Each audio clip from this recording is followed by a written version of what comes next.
Hey guys. Don't worry about what we were just talking about. We've got a way funnier icebreaker for you guys here today. Yeah? This is from pedestrian.tv. Oh no. The Iran-Iraq war comparison everyone's making and what we should learn from it. This is from pedestrian.tv. Yeah, on occasion, like, it feels like probably about, like, oh God, I don't know, 5 years ago, they had a streak where they were like, we're going to do serious journalism alongside, like, us having horoscopes and shit and celebrity entertainment. The Teen and sometimes Vogue. there's still, like, flickers of it. The Teen Vogue model. Yeah. Yeah. What's on SBS, do you reckon? Anything good? What do you, maybe. I'm bringing it. I mean, you got a laptop. I got a whole laptop. Hang on, let me see what's on news.com.au. That'll be good. That's going to really get us going. Former AFL prospect crashes seconds into Paralympic gold bid. That sucks. Oh, he was an elite junior footballer, and then he had a bacterial infection, and he was amputated. Damn. That's not good. What is this title? Wild moment. Divorced 31-year-old kisses 22-year-old. On what, maths or? That's just what they've said on news. Who the fuck are these? What are you talking about? Doesn't matter. None of it matters. The $69 milky serum Aussie women are swapping their entire skincare routine for. The $69 milky serum that they put on their face, like a facial? Like a $69 milky facial. I think it's actually a toner. It's a milky toner. A toned milky facial for $69. Wait, what are you eating? Yeah, do you have grass stuck in your teeth? Come here. Archie, all right, folks, if you're just joining us, Archie has grass stuck in his teeth and he's going blip, blip, blip, blip, blip. Ciaran's going to do a little operation to try to get this grass out of Archie's teeth. I mean, people are entitled to their sexual proclivities. I mean, let there be 1,000 blossoms bloom. But I ain't spending any time on it. But I ain't spending any time on it. But I ain't spending any time on it. Let there be 1,000 blossoms bloom. But I ain't spending any time on it. He's being a very good boy. Oh, he's bumped his head on the microphone. You probably heard that. Now he's just coming for a cuddle because he's a sook. What a sook. Hi, everybody. Welcome back to Shouldn'tacome. Hi. Hi, Yani. Hi, Ciaran. And hi to Archie, who's right here beside us. He's here just doing hanging little out. blims. Yeah, just licking his little lips and not letting me have a proper look at what's in his mouth. You know, just dog stuff. Classic dog stuff. And I love my beautiful dog cunt boy. Isn't it wonderful? What to have him here. It is. Folks, I'm a little low energy this month, so which is absolutely fine. I'm not trying to cop a plea, but apologies for the weirdness of content lately. That's fine. Don't worry about that, because I'm always trying to cop a feel, so she has to fend off my advances constantly. Oh my god, it's true. Goodness. It's true. It's so true. But today we're going to be doing a couple of fun things. We've got some interesting rankings to go over. We've got some interesting terms to discuss. Some terms. Perhaps some unparliamentary language. Perhaps some unparliamentary language. I think we'll have a little chat about Kyle and Jackie O, which feels like this is the closest to entertainment journalism we'll ever do, I imagine. Yeah, this is going to be bad in the future. There's going to be truthers who say that this is where we jump the shark. You know how there's people who are like, only the first 3 seasons of The Simpsons are good or whatever? Yeah. And then there's people who are like, no, it's good until 14. That's going to be the majority of people. And then there's going to be a set of people who will think we're still good when we're just hhulking like $69 facials, $69 facial serums or whatever, and like an AFL for teenagers that they've done. They've banned adults from playing AFL because of the concussion risk. Yeah, but kids, they're softer, so you can kind of bounce them around a bit. We'll just be reviewing kids playing sport, But people are going to say we jumped the shark, but we have to. Everyone's talking about it. The Guardian wrote an article being like, everyone's talking about Kyle and Jackie O, and then they were like, to be fair, our article about it was the most read article this week. Yeah, which is fucking crazy, actually. Yeah. So, but we're going to start with some terms. Let's start with some terms. So, I've been noticing a few articles, mainly in The Guardian, but some in ABC. And these have been going for a while, but they're European wellness trends with a silly name that just describes simple things. So I'm just going to read some of them to Ciaran and see if he is able to guess what they're about from the names. You ready for this one? I'm very excited. Okay, so we're going to start with luften. Luften. Okay, luften. I think it's the act of Getting out of bed in the morning and doing a big stretch. No, it's house burping. House burping. House burping. This is a German practice of opening your windows every once in a while, even when it's cold. Apparently, it's new to America. Opening your windows? Yeah, can you imagine? Do they do that? I thought Apparently. they just stayed shut. They're glass. What do? Break them? I don't know how they do it. I mean, That's really scary. it's really frightening from the country that brought us Kristallnacht, the night of the broken glass or whatever, Oh, no. to have a tradition of breaking windows. No, you just open your windows sometimes. I've never heard of anyone opening a window. That feels very, that feels crazy to me. All right, This what is ab- all new knowledge. What about the Dutch method? The Dutch method. Apparently, it's going to improve your sleep and social life. And it's just called the Dutch method. It doesn't have a Dutch name. This is just like the way the Dutch do Oh, it. the way the Dutch do it. Okay. Getting just like blazed off that good green. No, it's opening your curtains. Opening your what? Your curtains. You know the like fabric that is in front of the glass windows that we're having to break because of the Germans. Yes, of course. The fabric that would become your window once you've broken the window. Yes. It's opening that up, removing it from in front of the window so that light comes into your house. This is the Dutch method. But I have light bulbs in my house. I know, but they say And that candles. apparently there's massive improvements to your mental health and sleep quality if you get sunlight before 10 a.m. Whoa. 10 a.m. You need to get up as early as 10 a.m. to I don't improve think your I could sleep. do that. Yeah. I don't think I could be up so early. Just where are you going to see that sun? like, I mean, I've got my son. He's right here. But oh my god, that feels insane. What? They're probably expecting me to go outside too. That's what they're suggesting. That's fucked. And then you like open the curtains so that the light just gets in, the dirty Ew. light. Don't worry, this one's way better. This is Nixon. Nixon. Richard Nixon. Yeah, do you reckon that's what it is? I think so, yeah. Yeah. Nixon is the Dutch art of doing nothing.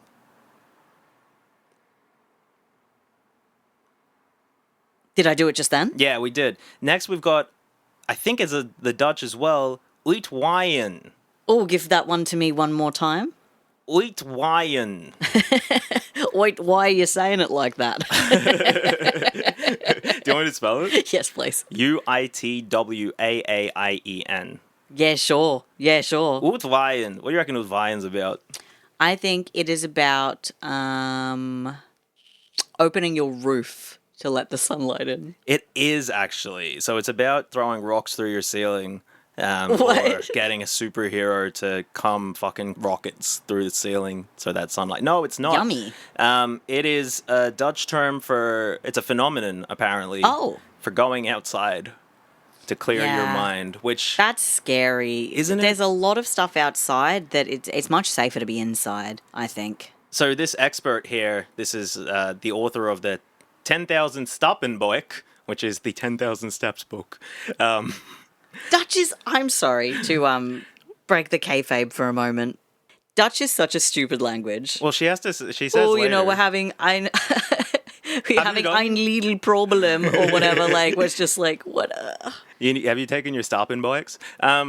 Apparently, so she makes sure to tell us that you can't confuse uitwaaien, which is active relaxation, Oh. with niksen, which is the doing nothing that we talked about, which is passive relaxation. Got it. It means to be moved by the wind, combined with going outward or letting something go.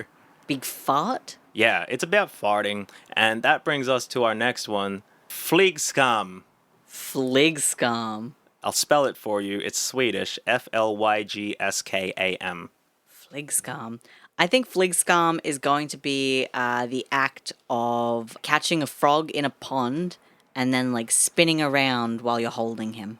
It's kind of close to that, actually. Is it? Oh, great. Yeah. It is frog related. It's flight related. Ah. It means flight shame. This is a Swedish practice that we could adopt. Apparently, Flygskam is a Swedish, online viral trend of shaming people for flying too much. That's really funny. I'm into it. I mean, Hell yeah, the Swedish. Taylor Swift's about to bomb the Swedes. Taylor Swift is about to fly, she's going to 9/11 Swedish building. I Yeah. don't know any Swedish buildings. And IKEA, the Yeah, she's IKEA. gonna 9/11 the IKEA. Ingvar Kamprad's like little shed that he Ingvar started it Kamprad. on. Yeah, and then they're gonna be the Ingvar Kamprad Islamic State, ICIS. Nice. What about Friluftsliv? Oh, you can't do that Norwegian. in public. Actually, you're exactly wrong. It's the Norwegian practice of doing things outdoors. Oh, freaky. These guys just like going outdoors, and it's because of their ancient Nordic magic, Just genetic like- blood. just like here's a crazy ancient tip. This is better than any like paleo diet. This is better than any kind of like, Keto. This is trying better to than diet and connect with like exercise. exactly. Have you tried going outside? The Vikings did it. The Vikings did it. And everybody likes those guys. Those are the people we're trying to be here. We're trying to be those guys. People are like, we they're need the to best have- whites we have. I think Find a better one. the whites agree that the Nordics are the best whites. I think the whites are. Actually, you're one of the whites. I am. Do you reckon that's Yes. consensus that the Nordics are the best whites? Yes, especially in like the white conception of best, and also I suppose everybody's conception of best. They were certainly historically the cleanest whites. That's one of probably the- the one most of the like things. successful whites that I guess didn't have any of the back talk from the non-whites. Yeah, they were able to keep out the non-whites a lot longer than everyone else. Yeah, they got you know? like pure whiteness over there, and we have a lot to learn from them. Mm-hmm. Such as this one's from Iceland, the Reykjavik handshake, Oh, what is that? chlamydia. That's what they refer to it. Apparently, I don't know if the Icelandic are. That's really funny. That's so funny. That's so funny. That's so funny. It's related to the Icelandic tradition of sex before coffee, which is like before going on a date with someone, you should have sex with them. They're like, we don't understand why all these Europeans are like going for coffee. This one girl's like, yeah, whenever I have sex with someone and then they're like, you want to go for a coffee? I get really annoyed because like you didn't understand what we were doing. It's like, we were just here for sex, my guy. And he's like, not a relationship? It's like, no. They talked to two Icelandic people in a relationship and they were like, yeah, everyone thinks we're weird for like dating. They're just like, why are you doing that? Why can't you just go and have sex? And then like maybe hang out if you feel it. I've got two more. This one's Danish. Hygge, spelled Hygge. Ooh. It got pretty big. I remember a few people at Mecca talking about it, which is the Danish practice of taking time away from the daily rush to be together with people you care about, or even by yourself to relax and enjoy life's quieter pleasures. Shut the fuck up. It's like, I don't need the Danish to tell me this. However, the Finns have something good for us. So, Give it to me. I love the Finns. in Finnish, this is called kalsarikani. Do you know what that might be? Not at all. It's like kalsarikani. I think I've got it pretty close. Do you want the translation? Yes. Pants drunk. Tell me more. It's a Finnish term for the practice of drinking in your underpants.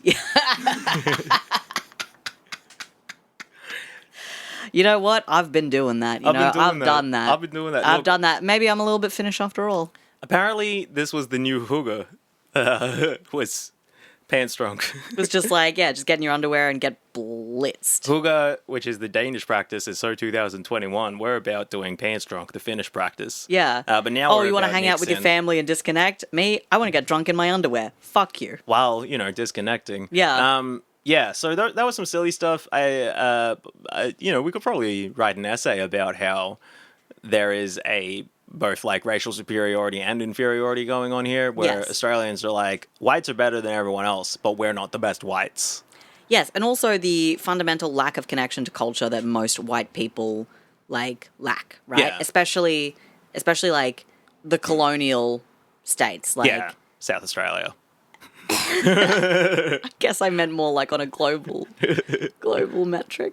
But yeah, like Australians, South Africans, Americans, Yeah. Canadians, the English themselves. Yeah. Like, in an effort to stretch an empire as far as possible and in an effort to make that the cultural norm, you kind of have to smooth out every other facet of what could have been a place of origin, Yeah. Like, people love to claim like a little bit of cheeky heritage from like, oh, I've got some French. Oh, I've got a some little bit of French. German. Yeah. Or a little bit of Irish, but don't know anything about what that could mean. Yes. And they'd or be- have no current connection to that whatsoever. and they not like can't. someone who's just like, oh, like my mum's Chinese. Like that's a much more significant connection, and also I think a visual connection as well. Yeah, and you actually have to like deal with what that means on a daily basis. Yeah. It's This isn't just some like a fun little fact. Like. Yeah. The world perceives you in a different way. You'll be treated in a different way, and often you navigate two cultures that are very different. Yes. And I think there is a desperation in the white psychosis to find that connection. Yes, especially in the because in there's the, some sort of like colonies. mystical. Because the perception of culture is that there's something mystical and exotic about it. rather than As something if- tied to the land. Yeah, it's like wow. There's people from this place. They are so humble and they have a connection to spirituality, and I don't have that. And I don't want to take theirs because that's also the impact of it, right? There's like a part of it's racist, which is, I'm not going to do yoga because that's a brown thing. Yes. And part of it's also wokeness, which is like, well, I shouldn't culturally appropriate yoga or whatever. No one's ever thought Yoga's that a one. bad Yoga example. was the worst example for this. Sorry. Especially like I think like white dudes aren't doing yoga because it's gay, not because it's brown. Yeah, that's true. Because I think white That's dudes true. think yoga is a white woman thing. Yes. I don't think. They And know I about India. fear white women also think yoga is a white woman thing. Well, yoga is a white woman thing. It is a white woman I thing. used to get a bit on my high horse about appropriation of yoga, but like, fuck yoga. Fuck yoga. Yoga's dumb. Fuck self-care. I don't give a fuck about you. No. To all the listeners that do yoga, stretching is really good for you. Yeah, there's actually this ancient practice called stretch and bodden. Stretch and bodden. And it's where you actually you contort your body in a way that makes the muscles elongate, and it's actually quite healthy for you. What? How? Yeah, I know it's pretty crazy, right? No, they but wrote anyway, about it in an ancient you're book. right. We could write a whole essay about it, and I think Yeah. it's stupid, right? It's also why people are so excited when they find out they have like some sort of Scandinavian background because they're like, They I'm a love Viking, I'm a that. Viking, I'm a I'm a Viking. Viking, I'm a I'm Viking. going to start wearing Or- braids in my hair, and I'm going to start like listening to like weird music. Or I'm gonna be a democratic socialist or whatever. Yeah. Because the whites also are I'm going like, to start yeah. leaving offerings to Odin. Oh, God. I mean, I've been leaving offerings to Odin. He ain't never calling. There's a wonderful Malcolm X bit where he's like, man, y'all are calling on the same God that the colonizers calling on. The same God you call for safety is the one that the hangman calls when he puts the noose around your neck, and you wonder why he's not listening to you. He's got a lot going on. He's got a lot of voices demanding a lot of very opposing things. Exactly. Fuck. But, Australians, like, would love to be able to, and I understand why, like, the cultural cringe of Australia that the conservatives talk about comes from the fact that it's a dogshit culture because it hasn't been able to exist. There's so much stratification within people that people feel away from home if they're the next suburb over. Yes. Like the divide between north and south in a city is always like ferally extreme. And, we heard from Pauline Hanson how she's like, I don't feel safe in I'm Lakemba. not safe in Lakemba. It's like, why are you in Lakemba? What are you doing there? Yeah. What and business also, do you have there? what do you think it says about a culture that leads to like, perhaps in Pauline's worldview, like this kind of like, oh, well, people of this sort live here and people of this sort live here. It's like, that doesn't just like always happen, No, it's often... There's a lot of pressures that form this environment, and if you now feel like this is solely where these people are, like, what do you think her opinion would be if there wasn't a, I guess, like, ethnically or culturally, like, what's the word? Enclave? Enclave is the word. It's a What if word. she was like, oh no, now they're just everywhere, mixing with everyone. Yeah, what if instead of, like, Lakemba is, whatever, 40% Arab, like, everywhere is 5% Arab? Is Pauline Hanson happier? She'd probably see less visible... Like, I don't know, there'd probably be less kebab shops in Lakemba? I don't know. It's just... That's the thing, right? There's, like, what are we even talking about? What are we even talking about?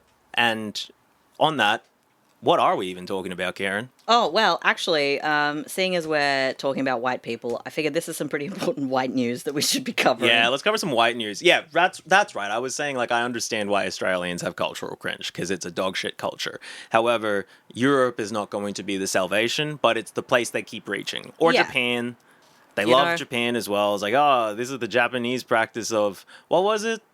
Does it bring you joy or whatever? Oh, the Marie Fucking Kondo method. I think Marie Kondo, like, she already, like, reneged on the, like, Kondo method because she was like, well, I have kids now, and what I was doing before was like pretty good and stuff, but it's pointless when you think about life itself. Yeah, I'm reading here. She hasn't.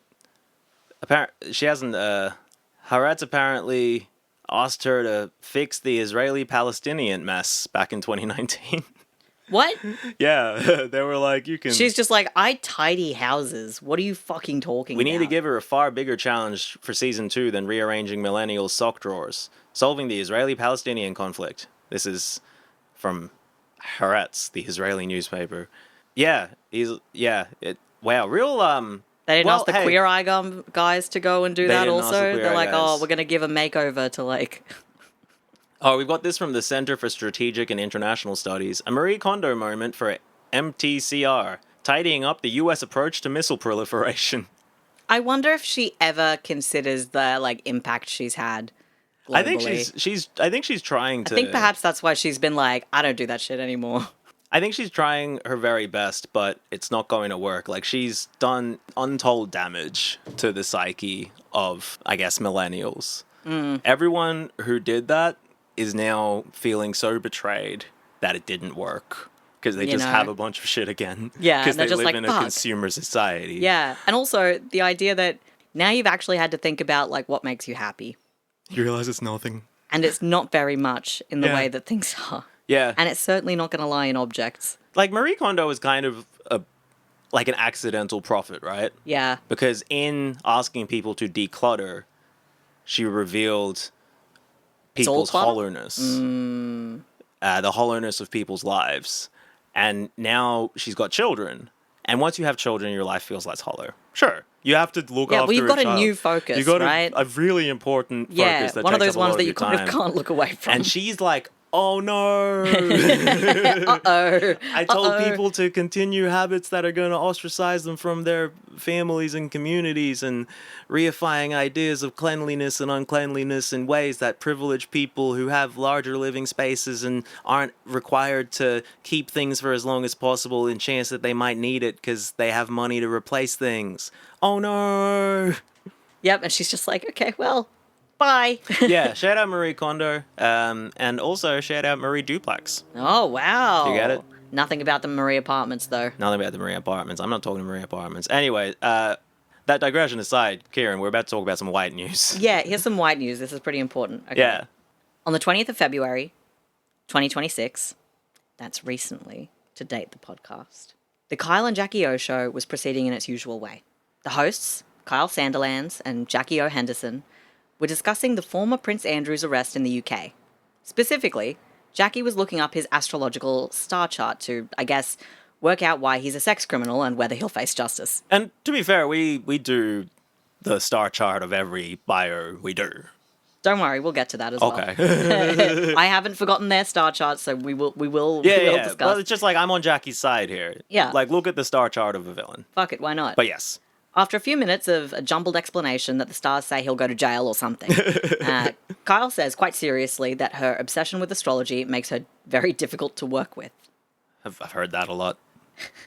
He then goes on to say, like, and I will say his comment here where he's just like, hey, can you pay attention to what we're doing? Like, I think is bitchy, but also is it within the realm of things that I would say to someone who was a bit distracted? Where I'd be like, hey, let's, like, rein it in a little bit. Okay. And then... Justice for Kyle. No.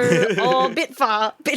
Wait, yes, justice for Kyle, but not for Kyle. Oh, justice Kyle should face justice. Yes. Justice at Kyle. Justice at Kyle.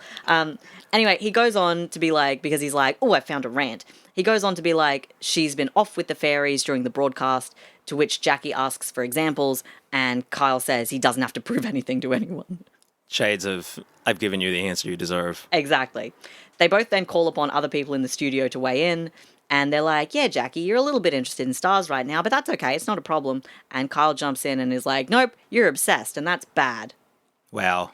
He goes on to say that everyone in the building has mentioned it to him, and again, when pressed for one single example, he doubles down and says everyone in the room with them and everyone she knows has said something to him about how she's not doing her job. Damn, everyone that she knows? Like, everybody that she's ever met in the building. He's like, Jackie everybody O's. everybody you see has told me about this. Everyone's complaining about you, Jackie, and it's time for you to address this. Audibly upset, Jackie says, I would never say that about you. and is cut off by Kyle saying, "Too bad." She claims then that people talk to her about him all the time. And he starts being like, "Oh, well, give me an example." And she refuses to give any. Great. This is like incredible radio. Also, incredible podcasting. Yeah. Their hapless third person, who I didn't know existed, There's a third is one? not named in the actual title of this show. Yeah, the Kyle and Jackie O show. Yeah. So I didn't know this guy existed. And I guess this is some young, neutered bumhole licker. He's like, Wow. "Haha, you guys, we don't have to talk about this." And I like that you guys can fight out like this on air. And it's okay. I love you, Jackie. We all love you, Jackie. And unsurprisingly, his name is Brooklyn. What? Yeah. Fucking Kyle, Jackie O, and Brooklyn. And this cunt Brooklyn. This cunt Brooklyn.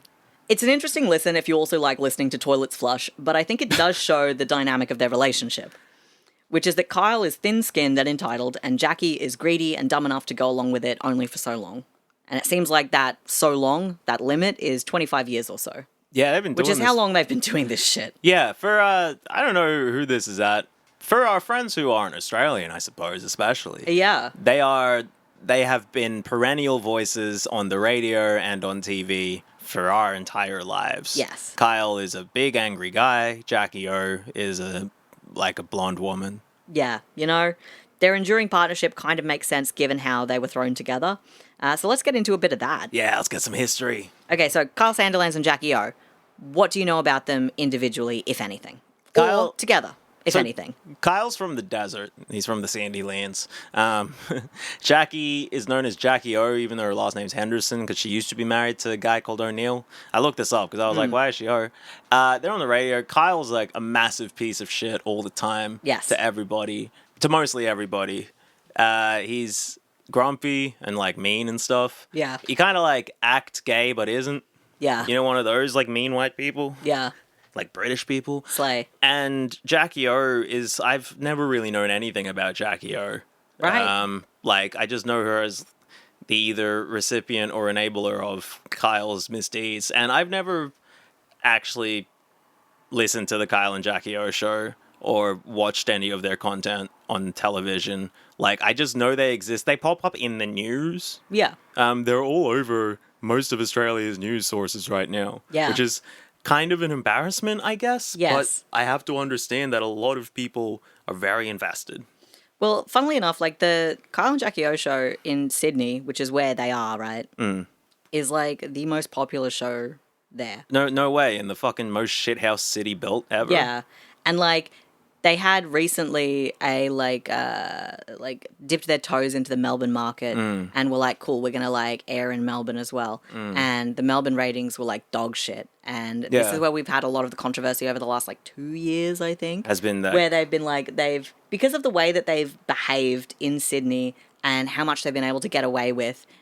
When they then jumped over to the Melbourne audiences, again, this is like a morning show. This is like a 6 a.m. till 10 a.m. show, right? And there's, this is like wild. driving the kids to school shit. Yes. And they say fucked stuff on the air in All the the mornings. time. And Sydney-siders, I guess, just like have gotten used to it, so it's not a big deal. But when it went to Melbourne, people were like, get this shit off the air. Yeah, we don't want My to hear kid's this. in the car. My kid's in the car. I'm in the car. It's 8 a.m. I am trying to go to work. And it's You like... need to stop this. it's like, I I'm not have had listening one to this. coffee. Yeah, I've had one coffee. We don't want this. No one...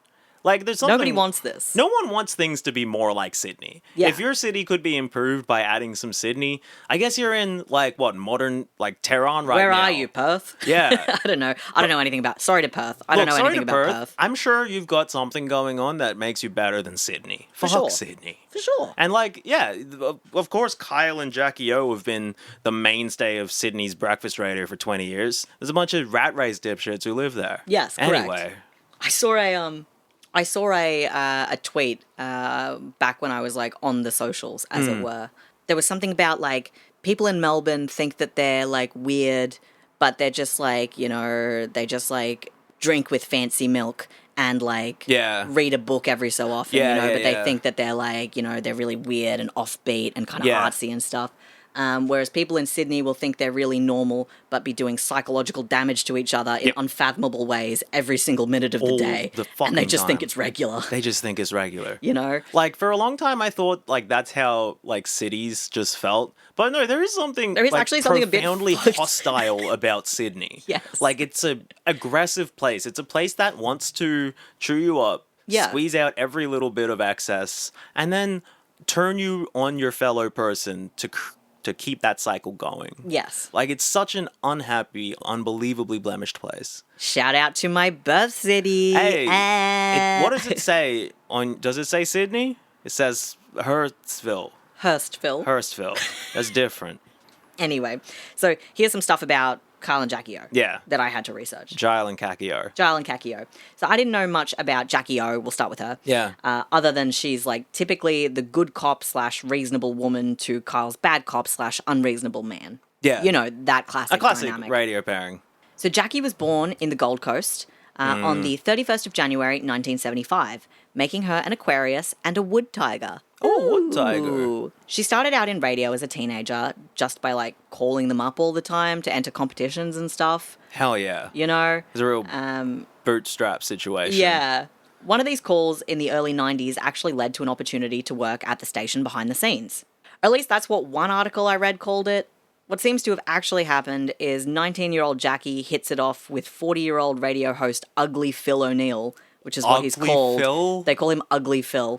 Oh my god. So this is a 19-year-old being exploited by a 40-year-old called Ugly Phil. Yeah, a 40-year-old who's notorious for being ugly. Is he ugly in personality as well? I don't know, but within 3 months of meeting, they're dating and moved to Canberra together for a new radio show. Oh, Canberra. They go to Canberra. Jackie O and Ugly Phil.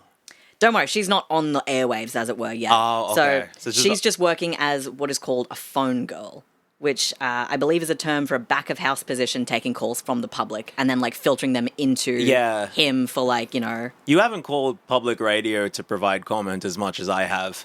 Whenever you call, you get usually you talk to someone who's just like, hey, are you in a car? Don't drive while talking on the radio. Yeah, stuff like that. Hey, are you fucking nuts? And they get your name and, like, the broad strokes of what you're going to talk about. Yeah, and then be like, okay, cool, we can put this on. And after you hang up, after somebody the radio calls person... you back, right? Oh, no, it's just... you get kind of transferred, and they're just like, hey, you have fun? You go like, yeah. It's like, okay, bye. Yeah. Yeah. Anyway, so she's doing that, basically. Yeah. They kind of, like, marry, I guess, not publicly. Like, there's no public, like, record that I could find about when they married, but at some point before 1996, the two of them get married. Yes. Very normal.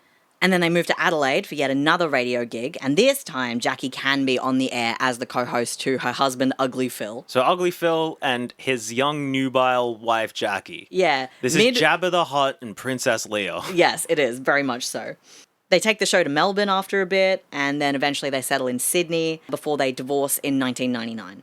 Okay, they didn't even last that long. No. She have any kids with him? No. Thank goodness. I don't think so. I think she has kids with her second husband. Yeah. Anyway. Not with Ugly Phil, though. Not with Ugly Phil. Ugly Phil leaves Australia for the UK, and Jackie now needs a Where he just becomes Phil. Where he just becomes... he becomes handsome Phil. He becomes Phil with good teeth. He becomes pretty Phil. Oh, look at that pretty boy Phil. Oh, look at good old Philip. Exactly. So, anyway, because he's left... Yeah. She now needs, like, a new co-host, right? Yeah. Someone similarly ugly. Enter Kyle Sandilands. Of course. I've lost Ugly Phil. Hey, that guy looks like a prick. You know? Get this guy. So, easily he's the more notorious of the two. Kyle has had an immense career. Kind of looks like my dad's side of the family in an alarming way as he's aged. Yeah, he looks like... Hey, Tony, glad you shave your head, because otherwise you'd look like Kyle Sandilands. A bit Kyle Sandilands. Yeah. And his controversy section on Wikipedia is incredible. Now, while one day they might say that I look like the round fuck, you won't catch me saying half the shit he's said on air. So, you know, we'll see how we go. Here's the thing. Look at me right now. Yeah. Oh, yeah, I can see Do you think that I'm related to Kyle Sandilands if I told you that I was related to Kyle Sandilands? I would not believe it. Yeah. Like, I would not believe it. I was looking at photos of him and I was like, I'm a little bit scared, actually. You're definitely the Kyle Sandilands of this podcast. Yeah, look at me. Yeah, and you're always threatening people. And I'm always saying fuck shit. You're always saying fuck shit. Anyway, so Kyle was born in Wynnum, Brisbane. Of course he's from Brisbane. On the 10th of June, This 1971. is a reign of terror from Queensland over the rest of Australia. Which is very relevant, as I understand it, to something we'll talk about later. I'm so excited. So Kyle was born in Wynnum, Brisbane on the 10th of June, 1971, making him a Gemini and a metal pig. Make of that what you will. Chrome swine. You know? Around 10 or 11, his parents divorce, and at 15, he's kicked out of his mother and stepfather's home after hosting a party while they were away and, like, fucking up their car. Yeah, okay. You know, teen shit. The Corey Worthington story. Yeah. His father, at this point, also refuses to take him in, and so Kyle spends the next year sleeping rough in malls and around suburbia before being taken in by his aunt in Townsville. Yeah, so he's had, like, these are both people who have had tough times in their teens. Yeah, this is kind of like a trial by fire teen years, I would say. He starts working in radio in 1992, not on air, but kind of driving the promotional car around and doing like odd backstage jobs at a bunch of different stations. It's raining. Oh. Do we need to close anything? Let's take 30 seconds to check that our windows are shut while it rains. I return. Eventually, though, through a falsified resume, he is hired to Sydney's 2Day FM as a replacement host of the Hot 30 Countdown program with Jackie O. Wow. So he's basically like done a bunch of like not on air stuff and then lies to the radio station, been like, actually, I have been doing on air stuff. And they were like, wow, in Brisbane, sounds pretty good. Do you want to be a co-host to Jackie O? In a time where the radio is important as well. Yeah. Plus, they got Jackie O. You know? Fresh So off he's leaving Ugly Phil. You know? Hot Jackie O, no longer tied down by Ugly Phil, old man Ugly Phil. Old, ugly fucking Phil. Old Ugly Phillip. Did you get a picture of Ugly Phil? I don't think I have a picture of Ugly Right, Phil. I'll look one up while you're Okay, gone. yeah, show it to me once you've got Yeah. it. So over the next 2 decades, the pair have hosted a bunch of differently named shows, leading to the current iteration, which is the Kyle and Jackie O show, you know, because it's them. They've also had varying stints in television. Both have performed as judges on singing competitions, funnily enough. Kyle Sandilands on Australian Idol, and Jackie O on the far less popular Pop Stars, which ran for like 2 years. Yeah, in like the 2000s. I think Australian Idol, not that I was a big watcher of that, but I think that's where I've seen the most Kyle. Yes. And I think that's probably him at his most like polished. I think that's really where he kind of like, I think it's pretty much like one of his first like big television roles, you know? I mean, he's not attractive. I wouldn't call them necessarily like Ugly Phil. And if you swipe, you'll see photos of him like it's kind of looking normal. I would say that's a really interesting thing to say, that he looks normal. Well, he's just like looks like a white skinhead kind of. He looks kind of like a bit like a fucking creep. Well, that's the thing. He looks exactly like the 40-year-old radio host that fucks a 19-year-old and marries her. Yeah, he does. After 3 months. Like, that's... Oh, yeah, hey, here's... I mean, he didn't look... At that time, he didn't look right. You know, like, He's aged pretty well. I would say so. Like, is he hideous? No. But he is kind of creepy looking. Well, like, this is, like... So that's him now. Now he looks like a regular kind of handsome guy. Yeah, he's kind of turned into a bit of a silver fox He style. has. Age has really suited him, Age has really done well because... youth was not a friend to him. Yeah. God, you can't keep showing me these pictures. He looks like Thomas Sewell. Anyway, that was Ugly Phil. Anyway, Ugly Phil. Jackie also hosted a short-lived reality show called Australian Princess, wherein they, like, try to make Australian girls, like, refined and fancy. What, like from Lad Out to Lady? Kind of, yeah. But without even... Australian Princess. The structure of the title. Exactly. Not from Tomboy to Tiara. You know? Oh, that's Toddlers and Tiaras. Yeah. Wow, but close okay. enough. It's just like, hey, can we make these fucking Aussie girls, these rough and tumble Sheilas, can we make them princesses like the British have? I'm getting the vibe that Kyle is a draw by himself, but Jackie O isn't. Yeah. That's kind of the vibe. Yeah. She also had a bit part in the Australian release of the animated movie Robots. I think I remember Robots. Yeah. Yeah, right. Yeah. It's got like is Will Smith in Robots? I don't know if it's the other genie. Robin Williams? Yes. Really? Yes. That's a crazy thing to call him, the other genie. My brain was blanking on his name. I mean, he is the other genie. Yeah. However, he is lost. It's Owen McGregor, Halle Berry. Ewan McGregor? I don't fucking care. And that's fine. And I respect that it's fine. But that's Ewan fucking McGregor. No, it's me and my husband doing a podcast. All right.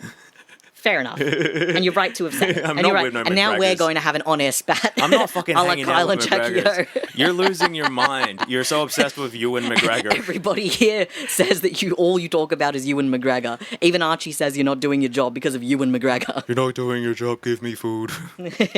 Anyway, she was also a cast member on this satirical news show called The Nation, which I have a vague memory of, but I don't remember it. The Good News Week guy ran it? Phil McDermott or whatever? I don't think so, but I think he might have been on it at some Yeah, point. right. But I have It was that kind of thing where they just had a bunch of kind of like Australian personalities or whatever do like oh, look at us, we're doing funny news. Yeah.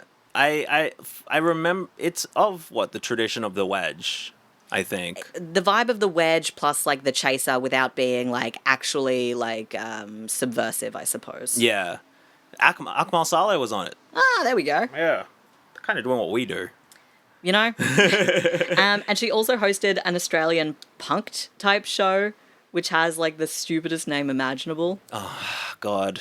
Can you guess what this kind of like prank show could be called? Australia's Best Pranks. I wish it was called that. It was called Surprise, Surprise, Gotcha. No, it wasn't. Surprise, surprise, gotcha. Surprise, surprise, gotcha. You know, Just a phrase the we're really always saying. good title. The really surprise, good title surprise, reflects gotcha. something that... Because, like, being punked, I think that was a phrase before the show. Yeah. Why is there two surprises? Surprise, surprise, gotcha. They're like like, something oh, you would say to a child when you like, you know, like touch their face and then like have Take your their thumb nose. between their Surprise, surprise, got your nose. Yeah. I think it's basically they were like, well, what's the most popular show in Australian history? Hey, hey, it's Saturday. So people love when a show They starts love repetitive with the same shit. word twice. That's why it's called like Master Chef and yeah, stuff. yeah, Master Chef, the biggest Big loser. Brother. married at first sight. The Kyle and Jackie O show. Show whoa. Show whoa. Anyway, and then her and Kyle both hosted the 2008 season of Big Brother in an effort to get more ratings, and the show was cancelled after that season, so it didn't fucking It was work. a Hail Mary. People were like, I don't care if you bring our favorite person ever, Kyle Sandilands, onto this. You know, it's dead. It's dead. Big Brother is dead. Exactly. So like I mentioned, speaking of Kyle, he was a judge on Australian Idol for 4 years before being fired for some incidents that we will get into.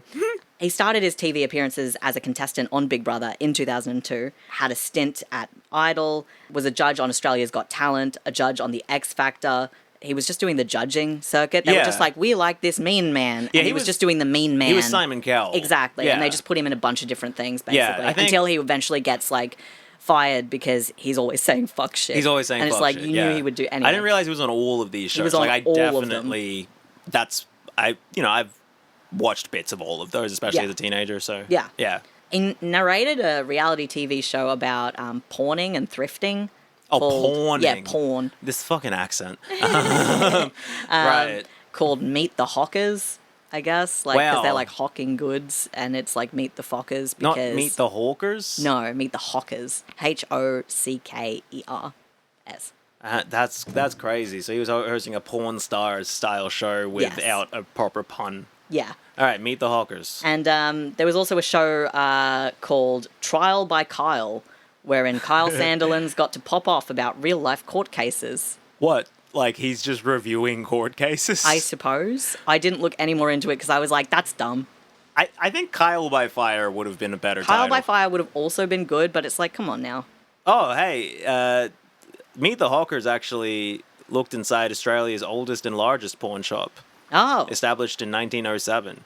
Wow. That's all I have for you. well, that'll do.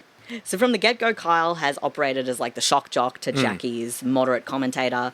In 2006, Kyle was named most hated Australian in a Zoo Weekly article, Yeah. with Jackie coming in second for not being able to shut him up, I guess. Yeah, I mean, it's the same way They were that, kind of like a 2-for-1 kind It's of like deal. a US-Israel thing. Exactly. Like, you know, who's the- like, oh, you're the worst, but you're also the worst. Is Jackie O US and Kyle is Israel? Or is Kyle Impossible. the US? Impossible to say at this juncture, I feel. Kyle's the US and Jackie O is... No, Kyle's both. Jackie O is Australia. Yeah, Jackie O's You Australia. guys fucking suck. But funnily enough, that same year, they also won Best On-Air Team by the Australian Commercial Radio Awards. So, you know, clearly this, like... Yeah, The why whole- else would you listen to the radio? Exactly. Their whole career trajectory and undeniable success really is a testament to the power of rage bait and hate Yeah. engagement. Yeah. I guess just that shit works. Yeah, I mean, clearly. I don't want to get into the weeds too much regarding every controversy the show has had because we'll be here forever. Yeah, but because there's- there's like 20 plus years of it. Let's just do the fun ones. But here's a couple of them. So in 2007, Kyle claims smoking isn't that bad for you, actually. True. And the Cancer Institute of New South Wales pull all advertisements from the radio station. Cowards. Kyle also this year says in an interview with Andrew Denton that he would like to punch Dave Hughes in the throat because Hughesy called him a dickhead on TV. Fair enough. Quite funny. Like, He's angry. What's going to happen to Dave Hughes? What does it sound like when Dave Hughes gets punched in the throat? I'm angry. He just talks normal. It's all fucking gone. Just straightens out those vocal cords or whatever. Thank God, you would have done the world a service. All right. In 2009, this is deeply awful, and this is surely one you've heard about. Oh no, I haven't. Essentially, a segment interviewing an underage teenager about her sex life while she's hooked up to a lie detector led to her revealing a past sexual assault. Kyle seemed intent on probing further, but the segment was like cut by the producers as soon Yeah. as she revealed that she had been assaulted. Yeah. And he was like, "Is that the only time you've had sex?" kind of thing. It's like, oh wow, that's crazy, but He's like, "But have you done anything else?" you ever And she's like 14, and she's crying. Oh, look. Because she's just had to tell, like, a whole bunch of people. Her mum's there as well, right? Like, her mum wants her hooked up because she's like, "I think my daughter's having sex out there." And, like, they're like, "Yeah, we'll hook her up to a lie detector and we'll, like, be like, 'Are you having sex out there, young lady?'" And she's like, "I've been raped." And her mum's like, "Oh, well, I knew about that." And it's like... This was probably, like, one of the worst things. So I'm having a conniption. I'm having a problem. I'm Yes. passing a gallstone. Go on. A Kyle Stone. A Kyle no, Stone. okay. So there are so many people who failed that young woman. Yes. Before. And this is only 2009. Like- Like, we are that age in 2009. You turned 16 that year, actually. Okay, so you would've were been a that bit age in older. 2009. Yeah, I was. Yeah, because I was 2 years younger than Yeah. you for a brief period. Disgusting and Um, foul. Beyond belief. But yeah, like I almost want to say that's unless Kyle's not booking this shit, No. right? That's not Kyle's fault. No, but this is a controversy that happens on the show. Like, Yeah, this of is like, course, this of course. happens, and basically what happens is a few days after this, Kyle gets fired from Australian Idol. So this is what prompts his Australian Idol firing. They were just Right. like, "Man, you can't be interviewing, like, kids on being sexually assaulted Yeah, and no, also and, like, you be a can't. judge on Australian Idol. You can't be doing that." Yeah.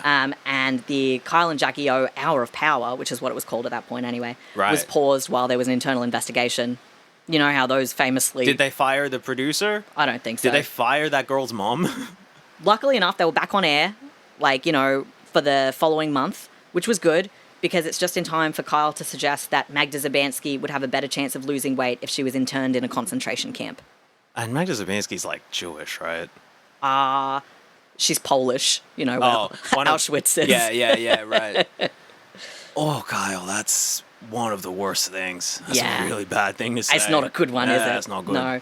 In 2011, in response to a journalist writing on their show's poor ratings, Kyle went on a rant calling her a fat slag, a piece of shit, commented on the size of her breasts, and then threatened to hunt her down. Kyle, you're a fat slag, a piece of shit with big breasts, and I'm going to hunt you down. No, her breasts were little. Oh, and that's Kyle. the worst thing a woman can have is little breasts. Kyle, how dare you have little titties? Exactly.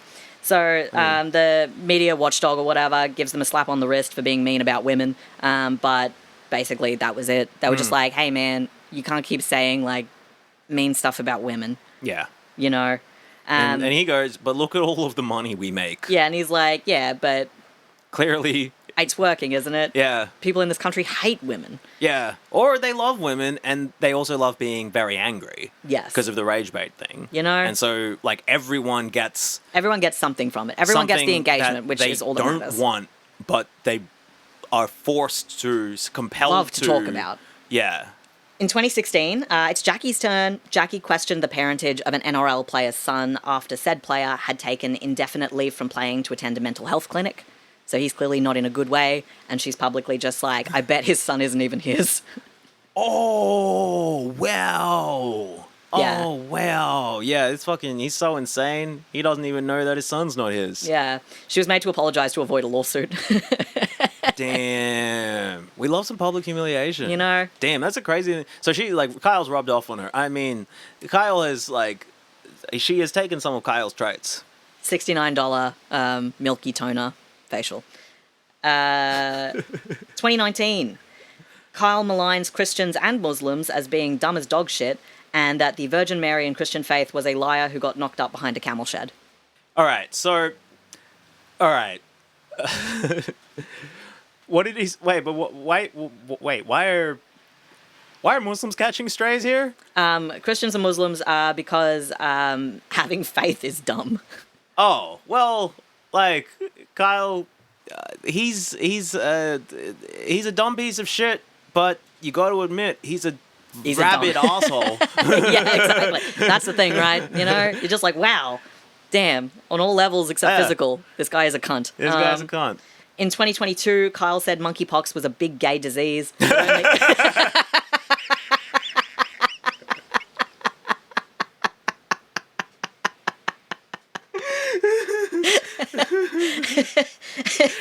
Wow. Yeah. Is it? Wow. Yeah. Big gay disease. Yeah, Kyle said monkeypox, the quotation is, it's a big gay disease that only gay people were contracting, and he justified saying this on the radio because he said he was warning gay people that monkeypox was a big gay disease. So they should be careful. Is monkeypox even sexually transmitted? I don't even know. I'm gonna look up monkeypox. I don't even know. I feel like some of it. I feel like it was probably one of those ones where it's like a fluid-related one, so it's probably with spit, with and then you can go from there to sexual fluids as these well. guys are fucking monkeys. You know, I thought it was like a chicken pox style thing, and so it was. Yeah, right. Okay. Painful rash, droplets. Yeah, right. Yeah, and then it's the whole thing where any infectious disease that comes from or can be passed through bodily fluids, people are going to call it the gay disease. Exactly, and that's because the gay community obviously has a lot less of gay men don't use as much condom contraception. Yeah. Because of the lack of pregnancy risk. Yeah. Through to whatevers.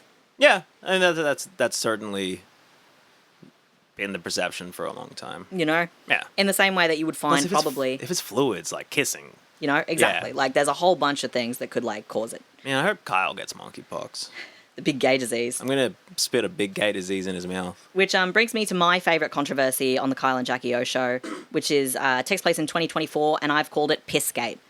Pissgate is where they recorded sounds of their colleagues pissing in a toilet bowl and then had to guess the gender and identity of who did the piss while playing the recordings on air. No, they didn't.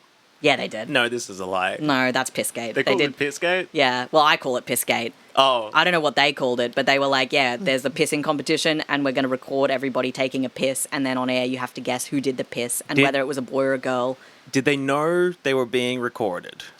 That is not clear to me. I think they must have known they were being recorded. That's just a capital offense, if not. Yes. Yeah. So I think this is more an issue of pardon me, taste. As opposed just to come on, man, you've done all this again. heinous shit. This is airing between 6 and 10 a.m. That's right. You're driving the kids to school, and it's just going on the radio. All right, what do you think this is? I think that might be Sheila from accounts doing that massive fucking piss because of her girthy thing. You know, what are you talking about? Anyway, that's insane. It's insane that they've got a controversy that isn't necessarily misogynist or racist or sexist or any real ism. But it's in such bad just, taste disgusting. that it feels the same. Truly disgusting. Yeah. And these are just some of the ones from the highlights basically that I've pulled. There's a whole bunch of stuff where they make foul comments about women, gay people. They say racist shit. They say fucking ableist shit. There's a whole bunch. There's always some comment or another, that's the happens. premise of the show, yeah, right? Oh God, what's he gonna say next? Exactly. That's the whole thing. Yeah. The only other thing I'll say is, and I didn't do much research into this because I saw it on Wikipedia and I was like, sure. But according to Wikipedia, there's also a segment, a regular segment on the show called "What's in Jackie's Mouth." wherein an item is placed in Jackie's mouth and callers must identify it by the sound as she tries to communicate. And obviously it's rife with sexual innuendo about what is in Jackie's mouth, how it feels. Does she like having something that big in her mouth? This is on at like Is 7 she enjoying a.m. this? Yes. Yeah. You know? Kids are going to school. It's like, can you believe that Jackie had a cock in her mouth? That's crazy. Dad was laughing so much, we nearly crashed. Mom said you should have just fucking crashed. It was so funny. Can I stay at yours tonight? And to round it off, I just had a couple of images. Oh, you've bumped your head into the table, you big dumb idiot. Oh, my stink boy. You have a couple of images? Yeah, which are just like some images that I would like you to scroll through one by one and just describe what you're seeing for our audience. These are just some pictures of Kyle and Jackie O over the years. So, I've learned today that Kyle used to have long hair. And they Crazy, kind of, right? Like, they're dressing how Gen Z dress. I mean, Jackie O looks like it's very sexual. It is very kind of... They look the same age. They are the same age, or Yeah, so. pretty much. There's like what, maybe like 3 or 4 years between them? Because Jackie O, like, you know, I guess still looks good, whereas Kyle, like, hasn't looked good for a long time. Yeah, But and like, this photo, I think you're seeing this first photo is from their the original like promotional images for when they got the show together, right? So this Yeah. is the announcement of like Kyle and Jackie O or whatever. and then we've got Kyle looking like he's got long hair and glasses. Jackie O, like, just looks like a racist white lady. Yes. Whereas Kyle has like long hair. He's wearing a pinstripe suit. He looks like he's ready to hurt somebody, I guess. Weird looking guy. Now he's cut his hair. I'm more familiar with this look where he's got the like faux hawk. Yes. Jackie O kind of looks like Britney Spears. A lot of like weird denim colors. This is them with Usher. Kyle appears to have tied back a ponytail. I think he slicked back his hair. He slicked back his hair. Usher is wearing a cross and is hoping that it will keep these two away. The expression on his face, I thought, was really lovely. Yeah, he's kind of, you know the emoji that's like the teeth being bared in fear. Usher kind of looks like that. Like, Usher doesn't know who Kyle and Jackie O are. Or if he's been told these guys are terrible, and he's just kind of like, fuck. These guys are terrible. They're also Australia's most popular radio hosts of all time. Yeah. Yeah, Usher looks really unhappy to be there, actually. Every time, let me zoom in on this guy. You know, look at him. He's just kind of like, I'm my taking this God. photo, aren't I? This looks like Get Out. Yeah, it literally does. Oh, wow. And Jackie O looks stoned. I understand she's like a fucking addict. Wouldn't surprise me, honestly. Especially, like, given, like... So, you know the Kyle of today, right? He's, like, overweight and he's a piece of shit and he looks old as fuck, right? Yeah, and like red. Yeah, like, Yeah. old as fuck, piece of shit. Jackie O, like, got a bunch of flack and stuff from him and from the public, like, when she gained a little bit of weight after Yes. having a kid. And they were like, fat Jackie, look at her. Huge, disgusting, fat Jackie O. Huge, whore, yucky, big, fat slag. And then so And she... ugly Phil. ugly Phil. And poor Kyle, he must look at this ugly woman all day, every day. She's so ugly. Don't be mean to Jackie O. But yeah, like the double standard of it, and so she's always had to like, she's had so much like work done and stuff, Yeah. and has like crazy regimens. It doesn't surprise me she's got to have a little something to fucking like chill out or amp up. She's, been taken advantage of since she was 19. But yeah, that's the Kyle and Jackie O Story. situation Yeah. as it stands right now. She, I believe, has quit or was released from her contract or whatever. Again, this is also like, so the contract they're on currently is like, you and I both looked into this, it's like $200 million. Yeah, $10 million a year for 10 years each. Yeah. So, like, she's thrown away a lot of money to, like, at first, you know, a lot of people are like, is this just a publicity stunt, you know, blah, blah, blah. But she's, like, actually, like her contract is, like, done now. Like, she's cancelled it. Although So she it's did say like- she didn't resign or quit, Yeah, which leaves, was she fired? I guess so. I guess they probably, Did like, Kyle fire her? I don't know. Yeah. It's just weird as hell. Yeah, it's been all over all the news. Yeah, it's all we've been seeing. So we figured, hey, this must be important Yeah. to this country that we live in. Listen, Huh? we also made the decision that we've been talking about a lot of bleak stuff. There's been a lot of bleak stuff. Both of us are working a lot at the moment. I'm definitely taking on extra shifts in anticipation of there being far fewer shifts in the near future as the Strait of Hormuz is closed, which is, you know, being downstream from the consumer economy, you're always worried economic slowdowns in Not terms of good your for ability employment. to keep paying rent. I'm glad that we looked into it. I guess nothing surprised. I mean, no, there were surprises at every point, but nothing that was like going to change my opinion of Kyle No, or Jackie O. It just kind of gives you a bit more context where you're just like, oh, damn, I didn't know that. You'll still suck. I think I feel fairly sorry for Jackie O for like how her life has shook out. I don't think dating Ugly Phil and moving to Canberra as a 19-year-old like set her up for success. I think it was probably a bad idea. And I feel bad for Kyle Sandilands that he was armless at 15, I guess. No, not I guess. Like, yeah, that's probably why he's a bitch. Yeah. Or contributes to why he's a bitch. Yeah. Anyway, but like nothing surprised me, but I'm definitely shocked by big gay disease. Yeah. Damn. Well, thank you for bringing that to our attention. You're welcome. You are mostly welcome. We have a exciting cross to our co-host now, don't we? Yeah, we do. Let me just see. Yep, I've got the call here now. Oh, amazing. Boop, boop, boop, boop, boop. Salam, hola, bonjour, and ni hao, sports fans. It's been another incredible week for this most dishonourable of games. I'm Ciaran, the Ciaran, and with me, as always, is my lovely co-host, Yani the Stats Witch. Hey, everybody. Salam, bonjour, happy Easter to all of my eggs out there. Absolutely. Now, tell me, Stats Witch, what a week we've had. A huge week in the coward world. It's incredible, honestly. Like, I know you're at a loss for words. I'm at a loss we for have had words. an incredible week. But Yeah. let's cut to the chase. Yeah. And in cutting to the chase, or should I say retreat, Oh, it's time for this week's Coward Rankings. Let's start with number 5. Australian expats in Dubai. While I'd usually have these guys as an honourable mention most weeks, something a little different has boosted them onto the rankings. Yani the Stat Witch, I can't even say it. well, we've Stat Witch. Stat Witch. What can you tell us about the game that these guys have had? So, typically, an Australian in Dubai is a perennial mention for me as a statistician of cowardice, for not wanting to pay taxes, for wanting to have slaves, for leaving your home.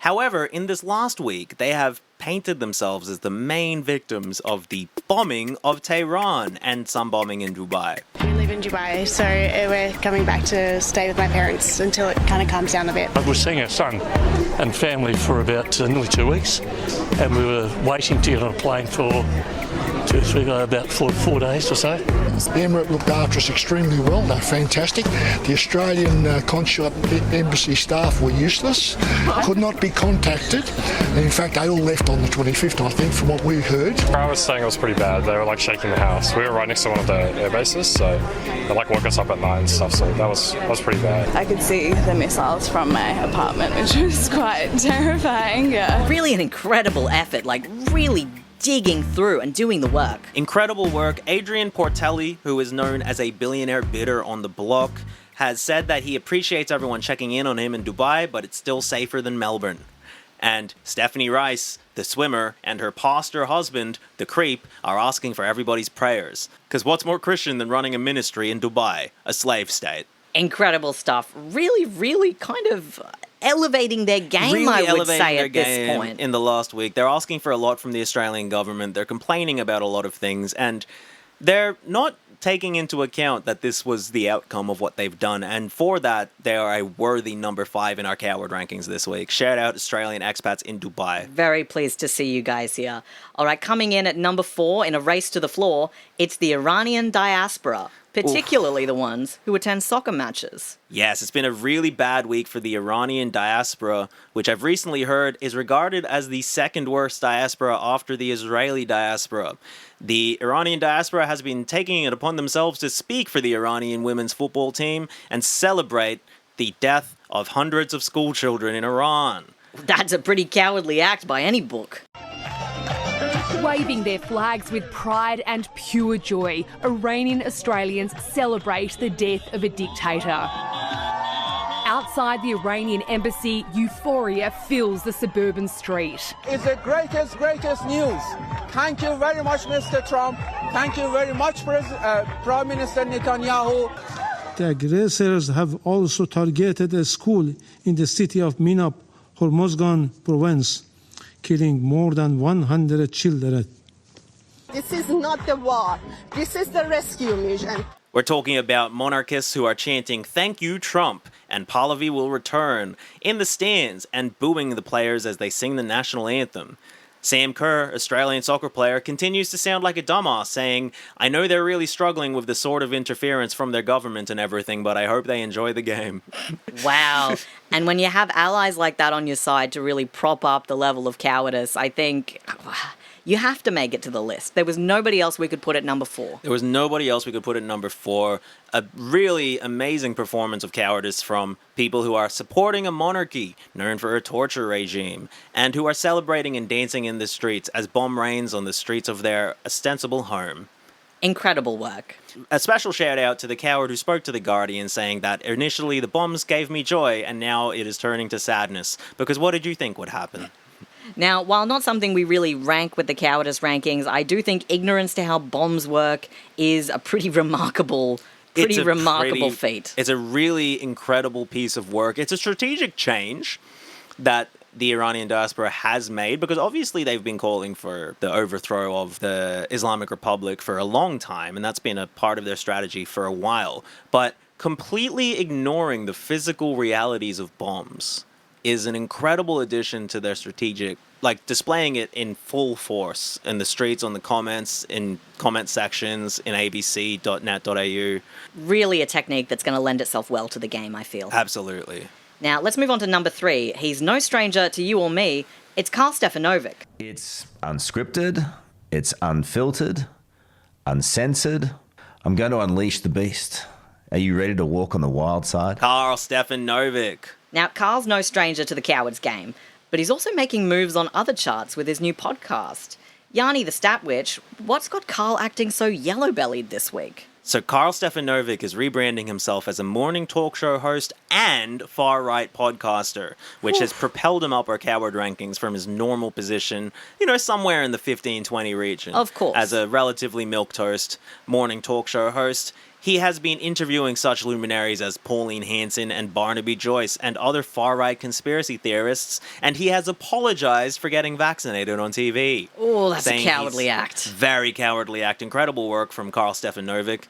In a further cowardly act, when he was announced by Pauline Hanson as a guest at the launch of One Nation's campaign, Karl Stefanovic clarified that they're simply filming an episode of The Karl Stefanovic Show with Barnaby Joyce and Pauline Hanson after the campaign launch event, and they're not connected. Wow, he's not even got enough kind of spine to be able to fully align himself with One Nation. No. He's being a coward out of the cowards. Exactly. He is managing to do everything that someone fully aligned with One Nation would do, but still have a morning talk show on commercial television. That is really cowardly. It's incredibly cowardly work. I'm impressed so late in his career he's able to up the cowardice levels. This is really promising work. Yeah, I was looking through the statistics to see if anybody had been able to perform this dual role of being an apparently normal Australian and being a far-right conservative before, and it turns out until 2015 this was actually the normal way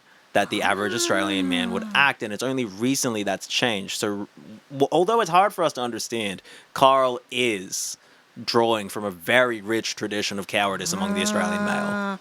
Well, I think that's beautiful, being able to bring back historical aspects of the game to really put some rich texture into this new field. People don't realize about cowardice that old ways of being coward are still cowardly. They're still very relevant today. We might have new technologies. We might have new modes of play. But ultimately, at the end of the day, a coward is a coward. Exactly. And a coward recognizes a coward. As a scared person, game recognized game, Karl. Game recognized game. All right, coming in at number 2, tried and true, it's the Australian Defence Force. They're another strong contender in the game of cowardice, and certainly this is not their first time in the spotlight. Only a real champion coward has killed that many unarmed civilians. But what's got our cowards in green shaking in their boots this week? Well, once again, the Australian Defence Force has accused the Chinese government of scaring them when they flew planes close to China and got upset to see Chinese planes. The Chinese government are being accused of reckless acts The Australian Defence Force says there's been another unsafe interaction with the Chinese. A Seahawk helicopter on board the HMAS Toowoomba, which was in the Yellow Sea, as part of a multilateral sanctions monitoring effort. The Chinese helicopter then moved slightly ahead. Tensions... Reckless. Nobody's been hurt. Nobody's ever being hurt in the Australian Defence Force. But they are having a big old whinge and a whine about not being allowed to perform the intimidatory practices that they have been doing this whole time.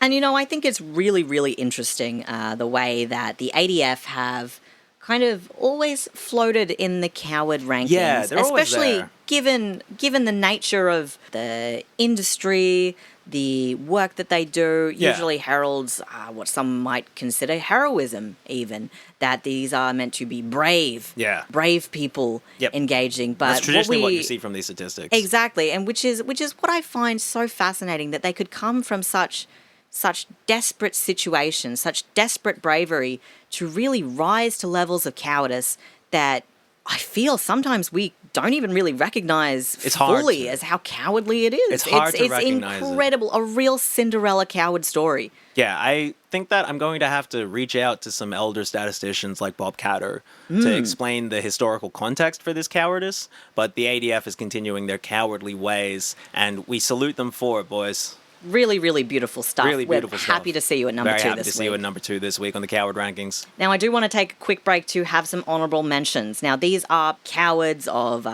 many different varieties that didn't quite make the top 5 this week, but I think were really, they were so close. Just a little bit more yellow-bellied behaviour would have gotten them across the line. But let's have a look. First, I want to talk to Adelaide University for cancelling an event hosting the UN Gaza investigator, Francesca Albanese. Yes. Cowardly behaviour. Absolutely, without a doubt, you were cowardly this week, and we want to acknowledge that. And if this had been the same week as the recent Adelaide Writers' Festival controversy regarding... really stood out. Exactly, really stood regarding out. Randa Abdel Fattah. Unfortunately, there was too much time between these two cowardly acts by Australia's most cowardly state, South Australia. Of course, and more cowardice was seen by other contenders in the game, and I am sorry for it.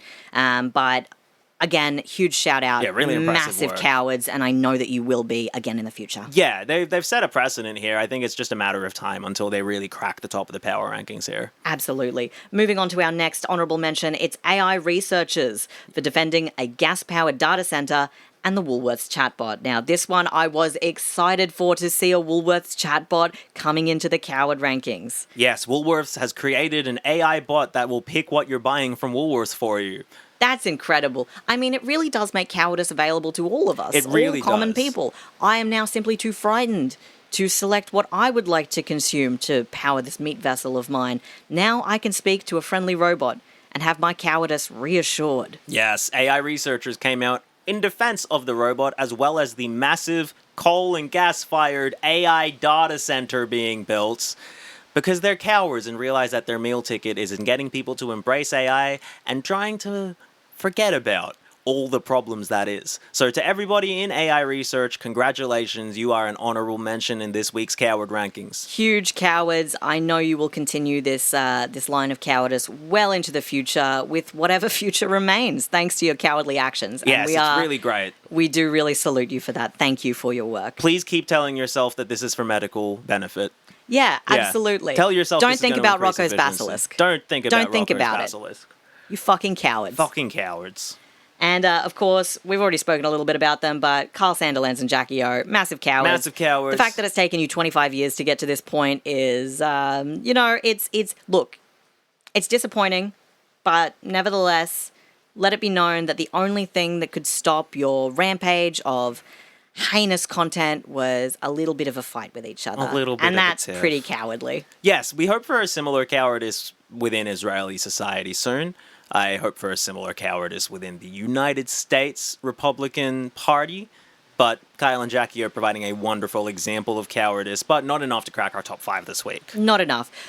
But with all that being said, I think we should move on to our number 1 coward in the coward rankings this week. Of course, we are talking about Penthony Alba-Wongzi, the Cronenberg-esque amalgamation of the two most influential leaders in this country. I mean, what can you even say about these two? What? Years of work has been put into the game by these illustrious players. I mean, we're talking a betrayal of fundamental values, licking boots to unprecedented cleanliness, and selling not only themselves, but the very people they represent into servitude of the global elite. It's hard to keep track of them, and hard to keep them off this list at all. They're incredible luminaries. They might be number one every week. What's gotten them to the top this week? Well, this week, it is the full-throated support of illegal and violent and brutal US and Israeli military action in Iran under the spurious justification of Iran creating a nuclear program. Notwithstanding the fact that the United States and Israel have many of the world's nuclear bombs, Iran also seems not to be making nuclear weapons. However, Penny Wong and Anthony Albanese are happy to trust the United States and Israel about this. And that's a deeply cowardly act. I mean, to just give up control or any sense of ownership over any responsibilities you have to yourself, to your country, to the globe as a whole. I mean, that's cowardly. It's really incredible. incredible. That is cowardly. Penny, when asked if bombing a school was legal, said that this is a matter for Israel and the US. We support action to prevent Iran from obtaining a nuclear weapon, continuing to be a risk to global peace and security. That's a beautiful dodge, full of shame and cowardice. That is a maneuver that we've seen Penny pull before, but it never ceases to amaze. It never ceases really to beautiful amaze. cowardice. And they managed to drag 3 days out of denying that Australians were on a US military vessel that bombed an Iranian vessel into smithereens. And that's a very good effort. 3 days is a pretty good streak. I think I would like to see them push for more. These are outstanding players in the game. We've seen great work from them before. I know they can do better than that. They should have been denying this for years. They should have been denying this for years. However, they have chanced upon a wonderful strategy, which is the "this is normal that they're there" strategy. Due to the AUKUS agreement, they don't even need to make the decision to send Australians to US military. Of course. And this is what They're already there. This is what I'm talking about laying the foundation of cowardice really into the bones of any operation. I mean, you can't be a coward tomorrow if you weren't a coward yesterday. That's so true. You really true. need to work That's at so it. true, Square, and that's incredibly well put about Penthony Alba-Wongzi, who have said that the bombing was justified, bombing schools is justified. The Prime Minister of this country wants to bomb Iranian girls. And that's our coward rankings. Thank you so much for joining us once again on the Coward Rankings. I've been Squarin', the Squarin'. And I'm Yani, the Stat Witch. And we'll see you next week. Bye. Whew, that was a good report. Yeah, a good segment. I really liked how Yani, the Stat Witch, was performing somebody who is too tired and hungry at this moment to think of words. I really admired that as well. I thought that was really, really wonderful stuff. But now that we're back to just you and me, Ciaran and Yani, I reckon we should probably start finishing up. I believe we had one last section we were going to discuss with everybody. Yes, it's a pretty basic one. We've all heard about how the phrases "from the river to the sea" and "globalize the intifada" have been banned in Queensland. Now, there is going to be a court challenge to this, and I read articles saying that it may succeed, but I thought it'd be fun to see what other phrases have been banned or taboo in Australia. And I ended up on some lists of unparliamentary language in Australian political life. So excited by this. I found out that Queensland's parliament in a regular year has more instances of unparliamentary language complaints than the rest of the states put together. Incredible work. So proud of our current state. Yeah, from the ABC, the official transcripts reveal Queensland politicians have been calling each other fools since the 1800s. Fool. And so I thought I would just read to you some of these unparliamentary language examples out of context. Please, I'm so excited. All right, so we've got, "I thank the shadow of a shadow treasurer for his question." Ooh, savage. We can see that those on the backbench over there wishing that they had more of a leader, but instead they are stuck with this weak man with barely a shadow of a shadow. Whew. 3 levels of shadow. Shadowception. All week we've had the former deputy PM warning about a rodent plague, and now he's been rolled by a root rat. As opposed to the member from Maryborough, who not only looks like a clown, but sounds like one and behaves like one. Well, you haven't seen a gutter that you don't want to climb into. Fuck, I have heard that one before. That's a classic one. We then have Steve then went on to use 3 angry emojis and 2 swearing emojis, to which the Speaker of the House said there is nothing in the standing orders about emojis. However, I do think that swear emojis is not appropriate language, and I asked the member to withdraw that particular reference. To which the member replied, I withdraw my comments about swearing emojis. And she says, the Speaker, you don't have to repeat the comment that you're withdrawing when you're withdrawing it. That's so funny. I think that is what I would do if I was in Parliament and I wanted to be a little bitch, was to be like, I say something, I'm like, you're a fuckhead. And they're like, Objection. Ciaran, you need to withdraw that comment. And I'm like, I withdraw the comment that the member for whatever is a fuckhead. A very common move in Australian It's politics. so funny. Every time it's so funny. I'm just like, you little bitch. So we go back to a while. This is actually from Mark Latham. Oh. But he says, the entire LNP front bench is a conga line of suckholes sucking up to Malcolm Turnbull and Queenslanders. He's been wronger. He's been wronger. Conga line of suckholes. A conga line of suckholes.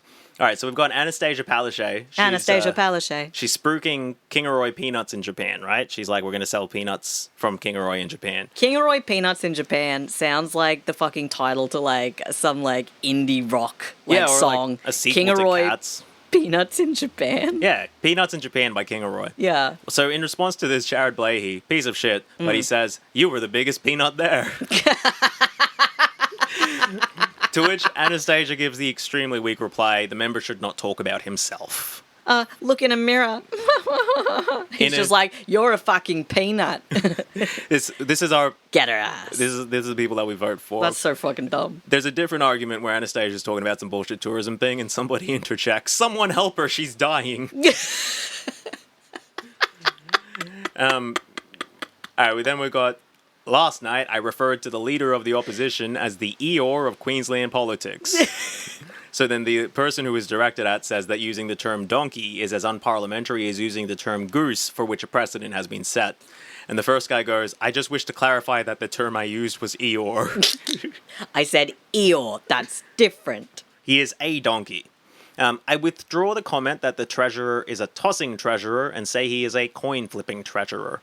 And then we have... a conversation again, so someone's like, he's laughing like a jackass over there, there's something wrong with him. And the speaker says, order, that may be the case, member for Rockhampton, but you must refer to him by his proper title, to which we get, the member for Hervey Bay was laughing like a jackass. I love that shit so much. It's so stupid. It's so like childish. It's so like childish. When it's like, you know, you just go like, oh, I don't like this person, they're stupid. And it's like, manners, and it's like, I do not like this person because they are acting like a shithead.